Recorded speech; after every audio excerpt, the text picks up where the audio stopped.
Good afternoon, everybody.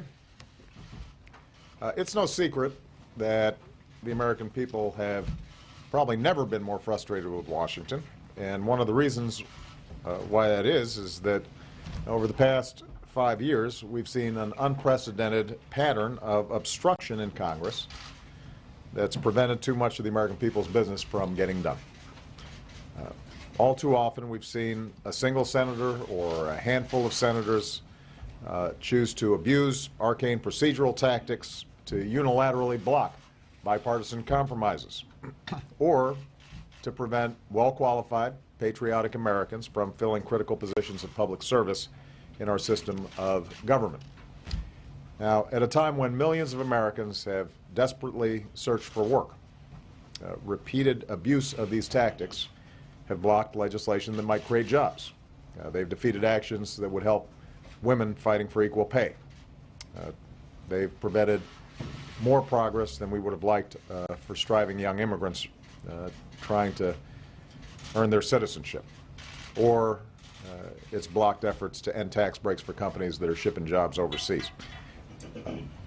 They've even been used to block common sense and widely supported steps to protect more Americans from gun violence, even as families of victims sat in the Senate chamber and watched. And they prevented far too many talented Americans from serving their country at a time when their country needs their talents the most. It's harmed our economy, and it's been harmful to our democracy. And it's brought us to the point where a simple majority vote no longer seems to be sufficient for anything, even routine business, through what is supposed to be the world's greatest deliberative body. Now, I realize that neither party has been blameless for these tactics. They've developed over years, and it seems as if they've continually escalated. But today's pattern of obstruction, it just isn't normal. It's not what our founders envisioned. A deliberate and determined effort to obstruct everything, no matter what the merits, just to refight the results of an election, is not normal. And for the sake of future generations, we can't let it become normal. So, I support the step a majority of senators today took to change the way that Washington is doing business, more specifically the way the Senate does business. What a majority of senators determined by Senate rule is that they would restore the long-standing tradition of considering judicial and public service nominations on a more routine basis. And here's why this is important. One of a president's constitutional responsibilities is to nominate Americans to positions within the executive and judicial branches. Over the 6 decades before I took office, only 20 presidential nominees to executive positions had to overcome filibusters. In just under 5 years since I took office, nearly 30 nominees have been treated this way.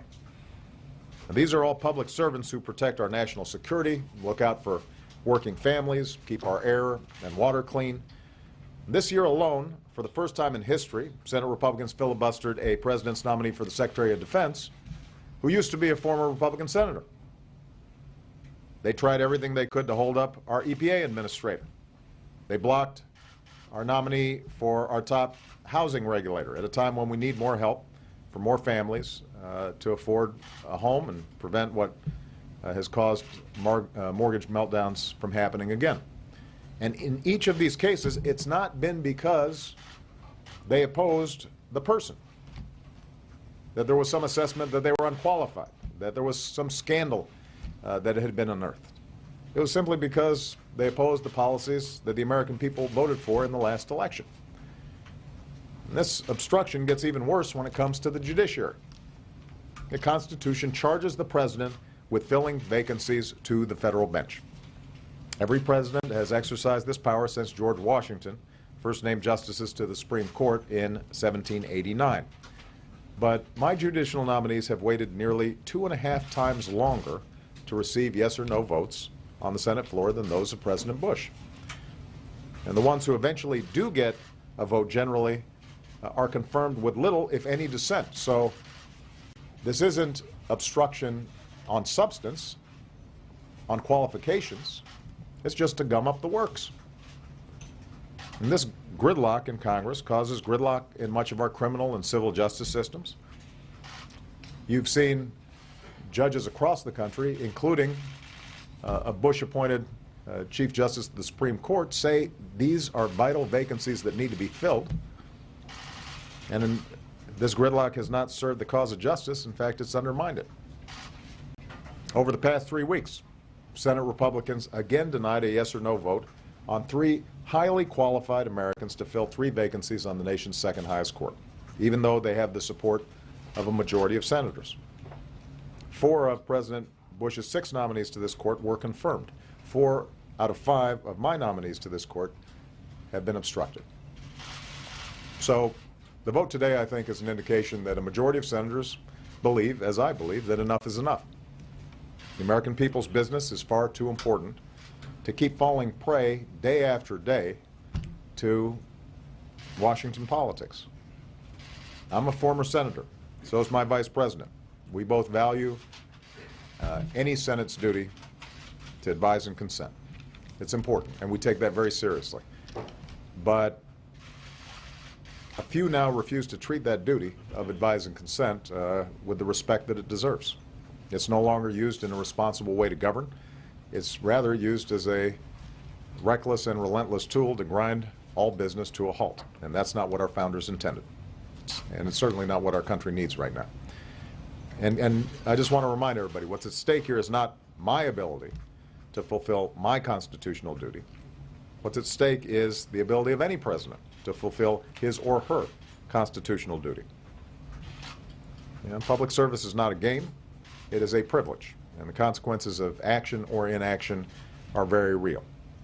The American people deserve better than politicians who run for election telling them how terrible government is and then devoting their time in elected office to trying to make government not work as often as possible. Now, I want to be clear. The Senate has actually done some good bipartisan work this year. Bipartisan majorities have passed common sense legislation to fix our broken immigration system and upgrade our courts, our ports. It's passed a farm bill that helps rural communities and vulnerable Americans. It's passed legislation that would protect Americans from being fired based on their sexual orientation. So we know that there are folks there, Republican and Democrat, who want to get things done. And frankly, privately, they've expressed to me their recognition that the system in the Senate had broken down and what used to be a sporadic exercise of the filibuster had gotten completely out of hand. I believe, I'm confident that that spirit will have a little more space now. I want us to make sure that we can do more work together to grow the economy and to create jobs. And if there are differences in the Senate, then debate should be had. People should vote their conscience. They should vote on behalf of their constituents. But they should vote. That's what they're there to do. And ultimately, if you got a majority of folks who believe in something, then it should be able to pass. You know, Americans work hard, they do their jobs, and they expect the same from everybody who got sent here. And as long as I have the privilege of being in this office, I'll keep working as hard as I know how to make sure that the economy is growing and we're creating good jobs and we're widening prosperity and opportunity for everybody. And I know that that's what the majority of folks in the Senate believe as well. But the gears of government have to work. And the step that the majority of senators took today, I think, will help make those gears work just a little bit better. Thanks very much, everybody. And now Josh will answer all your questions.